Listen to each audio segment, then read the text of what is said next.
Isang magandang araw sa inyo guys. Kapayapaan po ng Diyos ang sumasa ating lahat. Welcome po sa aking channel. Ang ituturo ko po ngayon kung paano ayusin itong air humidifier. So guys, wala siyang power. So ngayon, check natin.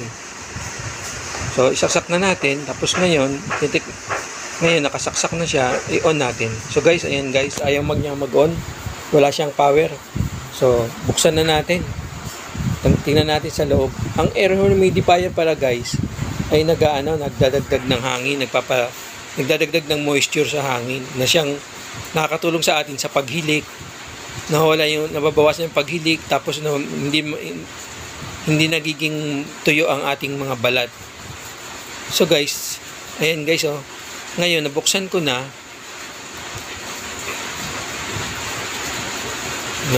Guys. Ngayon siya nabuksan ko na guys, ayan. So nakita natin guys na putol walang putol siya kaya binuksan natin. Diyan lang gagaling yung power. So ito guys yung putol niya kaya wala siyang power. So ngayon guys, buksan na natin siya, balatan natin kasi idudugtong natin siya, hihinangin natin siya. So baka sakali diyan talaga ang sira. So, gamit tayo ng soldering iron. Ihinang natin.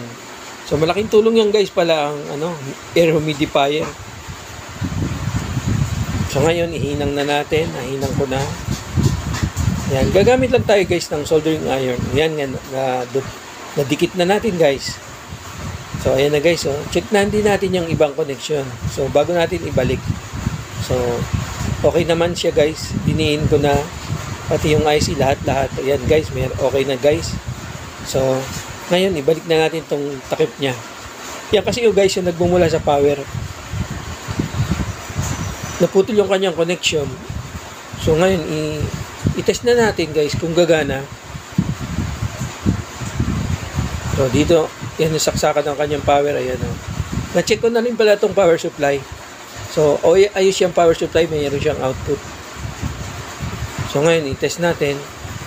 Ngayon, pindutin natin yung power niya. Okay na guys, meron na siya. Ayan o.